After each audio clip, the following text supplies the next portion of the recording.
Hello नमस्कार दोस्तों, मेरे चैनल पर आपका स्वागत है। इस वीडियो में हम यह समझेंगे कि एयर राइफल के अंदर की मैकेनिज्म कैसे काम करती है। हालांकि इसे एयर राइफल कहा जाता है, यह वास्तव में हवा का उपयोग नहीं करती है, यह दबाव का उपयोग करती है।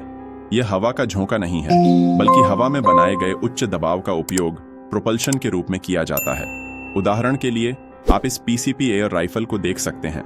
यहाँ आपको दो ट्यूब दिखेंगे, एक छोटा ट्यूब और एक बड़ा ट्यूब। छोटा ट्यूब बुलेट के रास्ते के रूप में काम करता है, जिससे बुलेट बाहर आती है, जबकि बड़ा ट्यूब हवा के दबाव को संग्रहित करने के लिए उपयोग होता है, जो बुलेट लॉन्च करने के लिए ऊर्जा स्रोत का काम करता है। दोनों ट्यूबों के पीछे एक बहुत जटिल मैकेनिज्म है। इसका काम यह है कि बड़े ट्यूब में मौजूद हवा का दबाव बुलेट लॉन्च करने के लिए उपयोग हो सके। इसे समझने के लिए हम इस राइफल को कुछ भागों में खोलकर देखेंगे। जैसा कि मैंने पहले बताया, बड़े ट्यूब को हाई प्रेशर हवा से भरा जाता है। हवा का दबाव भरने के लिए ट्यूब के सामने एक निप्पल होता है, जबकि छोटे ट्यूब में दबाव सामान्य रहता है, क्योंकि यह बुलेट के रास्ते के रूप में काम करता है। इसलिए बड़े और छोटे ट्यूब के बीच एक बड़ा दबाव अंतर होता है। बड़े ट्यूब से छोटे ट्यूब में दबाव प्रवाहित करने के लिए दोनों ट्यूबों को जोड़ने के लिए एक बाईपास चैनल होता है। जब यह दबाव निकलता है, उसे नियंत्रित करने के लिए एक वॉल्व लगाया जाता है। यह वॉल्व एक दरवाजे की तरह काम करता है, जो दबाव को नियंत्रित करता है। जब वॉल्व बंद होता है, दबाव रुका रहता है, लेकिन जब वॉल्व खुलता है तो बड़े ट्यूब का दबाव बाईपास चैनल से छोटे ट्यूब में प्रवेश करता है और बुलेट को धक्का देता है।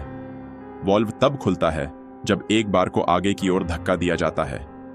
इस बार को धक्का देने के लिए एक पिस्टन हैमर का उपयोग होता है। यह पिस्टन हैमर बड़े ट्यूब के पीछे होता है। पिस्टन हैमर को धक्का देने के लिए एक स्प्रिंग होता है, जो पिस्टन हैमर पर दबाव डालता है। पिस्टन हैमर की गतिविधि को नियंत्रित करने के लिए इसके नीचे कुछ प्लेटों की एक श्रृंखला होती है।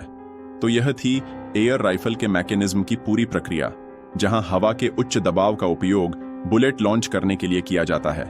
इस मैकेनिज्म में 3 प्लेट्स होती हैं। सबसे ऊपर की प्लेट में 2 हुक होते हैं। जब पिस्टन हैमर को पीछे की तरफ खींचा जाता है, तो ये हुक पिस्टन हैमर को लॉक कर देते हैं। यह उसे पीछे की स्थिति में बनाए रखता है। जब हम ट्रिगर को खींचते हैं, तो ऊपर की प्लेट नीचे की ओर खिसकती है और हुक को हटा देती है। इससे पिस्टन हैमर आगे की ओर धक्का खाता है और वॉल्व को दबाता है। मुख्य वॉल्व के सामने एक और वॉल्व होता है, जिसे रेगुलेटर वॉल्व कहते हैं। इसका उद्देश्य एयर राइफल के कार्यशील दबाव को स्थिर बनाए रखना है। रेगुलेटर वॉल्व की गन में क्या भूमिका है? ट्यूब के अंदर का हवा का दबाव बदलता रहता है। हर राइफल की अधिकतम दबाव क्षमता अलग अलग होती है। उदाहरण के लिए इस एयर राइफल का कार्यशील दबाव 2000 psi है। इसका मतलब है कि बुलेट लॉन्च करने के लिए केवल 2000 psi का दबाव चाहिए, लेकिन राइफल को लगातार उपयोग में लाने के लिए हमें ट्यूब को 2000 psi से ज्यादा दबाव से भरना पड़ता है। इसलिए रेगुलेटर वॉल्व की आवश्यकता होती है। यह वॉल्व मुख्य ट्यूब के दबाव को 2 भागों में विभाजित करता है, वॉल्व से पहले और बाद के दबाव। इस रेगुलेटर की मदद से भले ही मुख्य ट्यूब का दबाव 4000 psi हो, स्टैंड बाई दबाव 2000 psi ही रहता है। यह बुलेट लॉन्च के समय प्रोपल्शन को स्थिर बनाए रखता है। अब चलते हैं बुलेट मैकेनिज्म की ओर। इस राइफल में बुलेट को एक एक करके मैन्युअल रूप से लोड किया जाता है। इसके लिए एक गैप दिया गया है, जहां बुलेट को रखा जा सकता है। राइफल के साइड में एक लीवर मैकेनिज्म होता है, जो पुश रॉड से जुड़ा होता है। जब हम लीवर को पीछे की ओर खींचते हैं, तो यह पीछे की ओर खिसकता है। फिर हम बुलेट को नीचे गैप में रखते हैं। इसके बाद जब हम लीवर को दोबारा उसकी प्रारंभिक स्थिति में धकेलते हैं, तो पुश रॉड आगे की ओर बढ़ता है और बुलेट को बुलेट ट्यूब में धकेल देता है। पुश रॉड में एक पट्टी स्ट्रैप भी होती है, जो पीछे की ओर खिसकते समय पिस्टन हैमर को खींच लेती है। तो जब हम लीवर खींचते हैं, तो 2 मैकेनिज्म सक्रिय होते हैं।